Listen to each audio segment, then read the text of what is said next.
This is the Big O Show. This is the Big O Show. All right, we're back. There it is, the Canes Wear Miami Hurricanes report. And there he is, Manny Navarro. Manny, thank you for joining us as always, my brother. How you hanging in there? Doing well, just waiting for the hammer to fall, right? That's what we're doing the rest of the season, waiting to see when things are going to change in Coral Gables, if at all.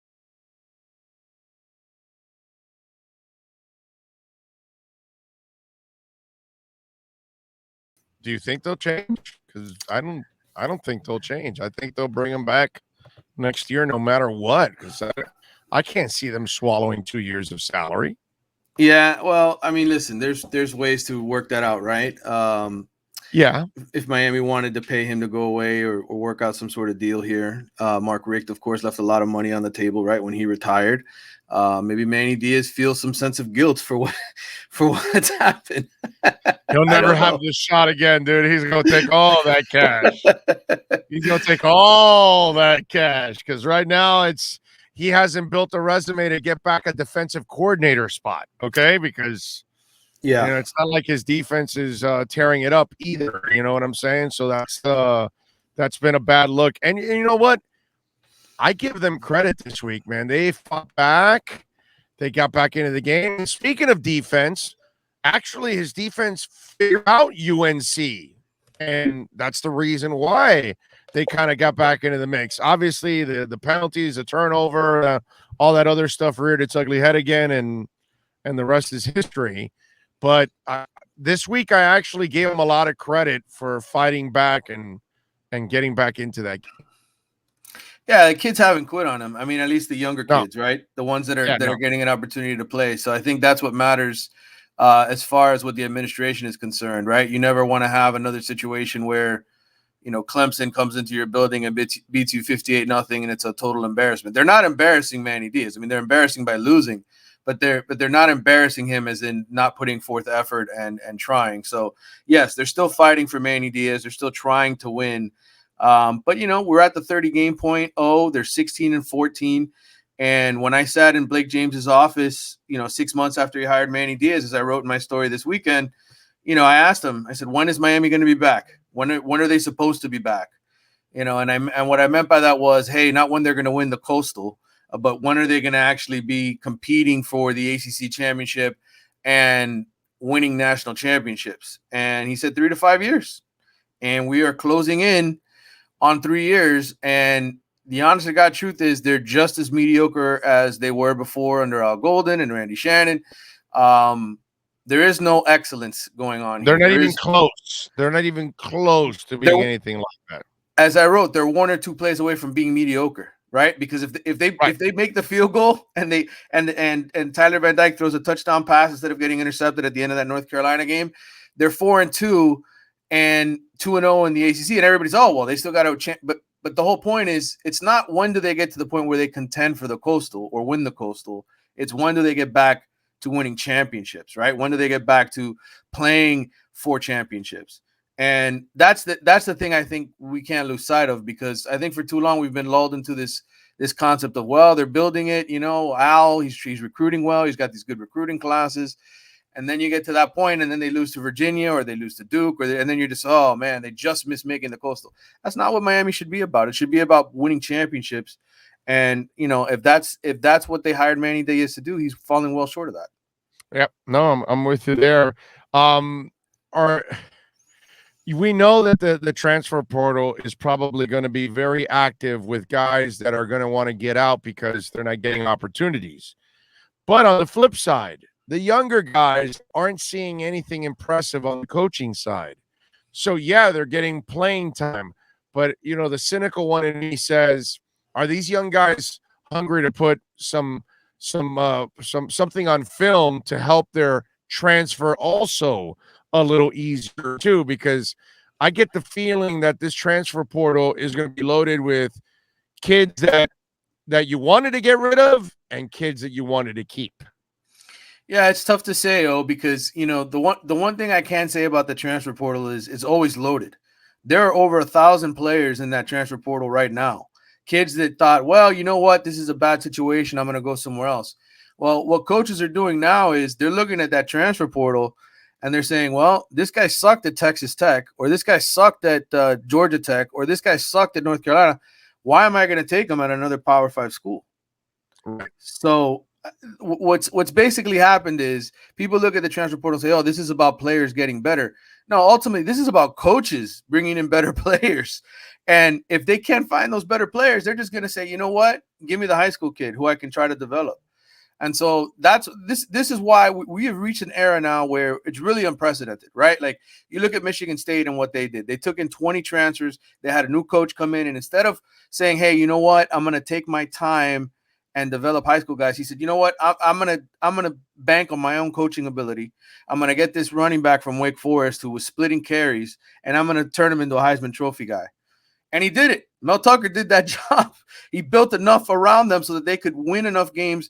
But it takes a special coach who has that vision, who has that experience, who's coached at the next level, like Tucker has, who's coached on championship winning teams at Alabama, etc., who can do the job. And so to me, you know, while we can sit here and say, well, maybe there'll be great players that leave Miami. Yeah, that might happen. But I think a lot of these kids have seen their friends enter the transfer portal and end up nowhere and end up stuck. So it'll be interesting to see. I'm sure there's going to be plenty of tampering. You know, there's rules against that. You're not allowed to tamper. No. There's going to be a ton of tampering, which, you know, it happens all the time, right? They go through the high school coach, they go through the parents, they go through other sources to get a hold of the kid. But there's going to be a ton of that this offseason. I'm really interested to see how the NCAA and how schools police themselves, because ultimately it's going to be schools turning on each other. Hey, you're trying to take my players away. You know, that's going to be the next frontier here, I think, in the offseason to come. All right. Bad news with Cam Harris, unfortunately, suffers the season-ending injury. He's a junior, so he still has a year left. Right. Does he end up coming back? He might have to, or he might end up transferring somewhere else. So because, you know, he's in a situation where, assuming it's an ACL, and I think that's what it is, he won't be back in time even for the combine or the draft or any of that kind of stuff, right? To show teams what he has. Yep. And to me, he's a borderline day 3 pick. He's a guy who's going somewhere between 5th and 7th. My guess, he goes undrafted now because of the ACL, right? Because teams want to see if they're going to invest a pick. You know, he'll get a camp invite, and hopefully by then he can correct things. But if I'm Cam Harris, and I don't know if he's gotten his degree yet, I'm assuming he has. You know, go back, get your degree. He's got a mom who's a smart lady, a lady who's gonna push him to achieve everything he can achieve. And maybe he goes somewhere else next year. I don't know. Maybe he comes back. I know he was taking on more of a leadership role for this team this year. He was doing more in terms of, you know, talking to teammates, and they named him one of the 4 captains. So maybe he comes back. Maybe Manny Diaz, if he's still here, or whoever the next coach says, come back. But my guess is, you know, he'll test the NFL waters. He'll see what they say, and if they're giving him the day 3 prognosis, he probably comes back to college football in some form. Not only that, dude. Jalen Knighton that's the real reason. Like, him and Chaney. He just looks like he's at another level of talent. Is what I'm saying. When you look at Knighton, he looks like a dude that can house it anytime he touches it.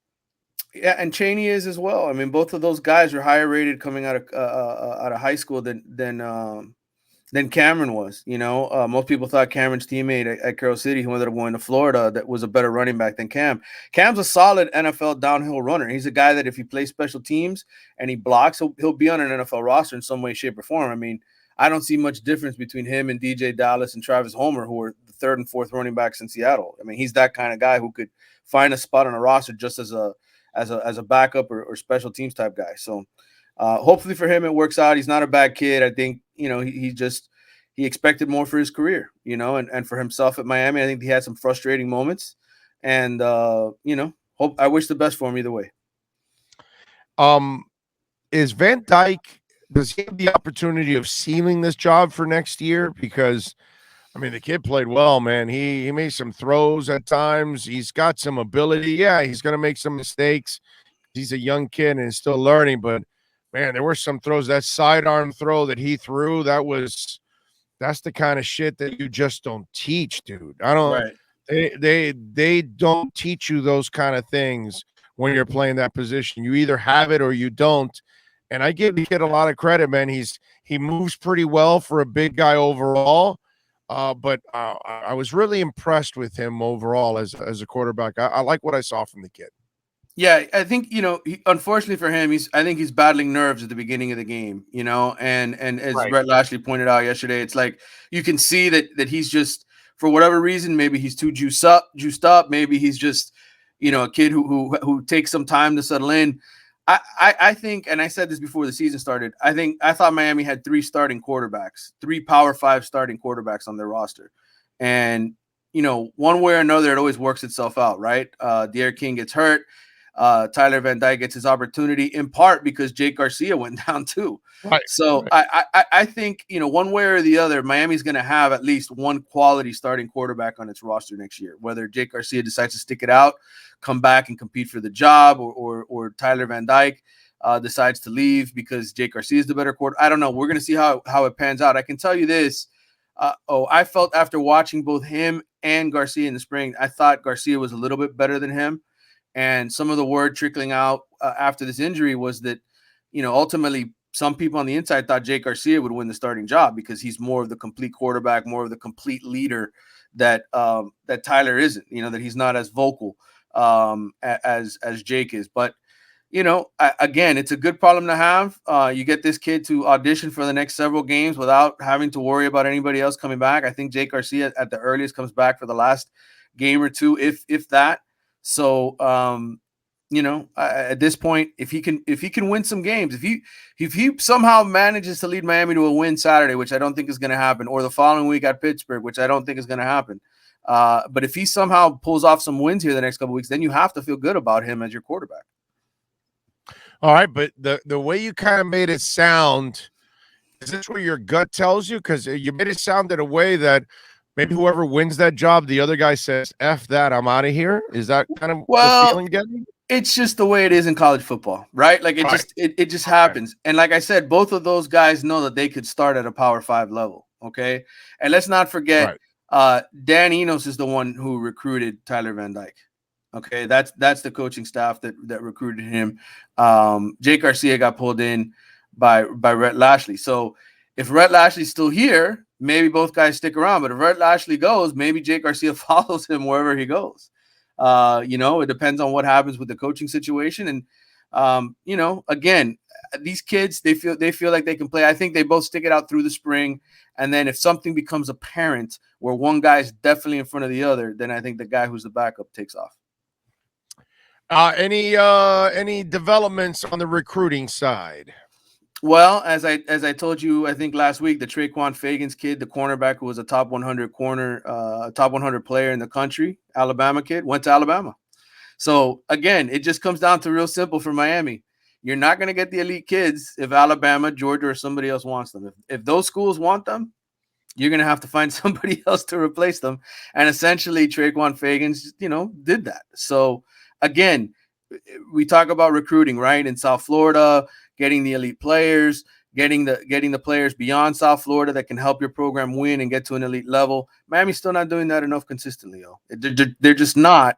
And you can't do that unless you win consistently with what you have. And again, North Carolina and Virginia, very winnable games for Miami the last 2 weeks.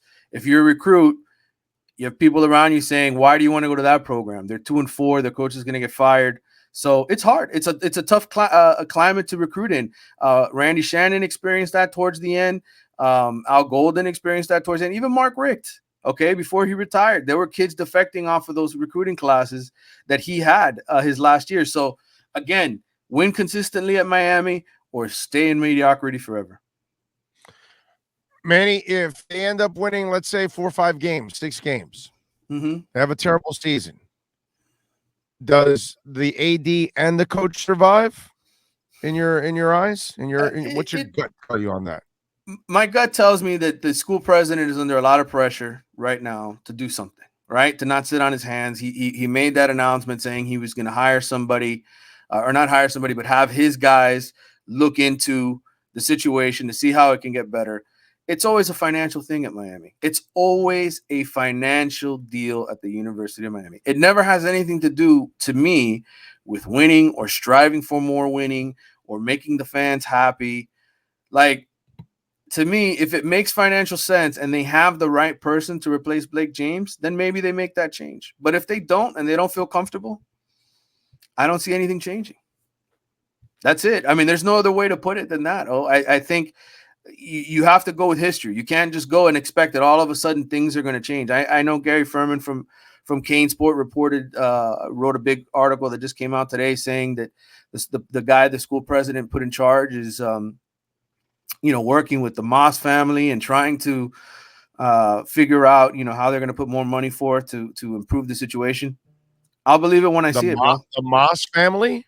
Yes. Jose Moss is one of the board of trustees. So Jose Moss is going to put money into trying to get a coach? I don't know that he's going to put his own money, but supposedly the leaders of the administration, according to Gary Furman, are looking into the situation. But again, when have we ever seen Miami throw money at a problem? Yeah, no, I have a hard time believing that too. I don't believe it when I see it. And I don't believe the Moss family will throw money at that either. Just saying. Why? Why would they? Huh? What is there to gain? No, right, exactly. That's what I'm saying. I don't think so. Yeah. So, and after dealing with what I dealt with, and I don't think they're going to be.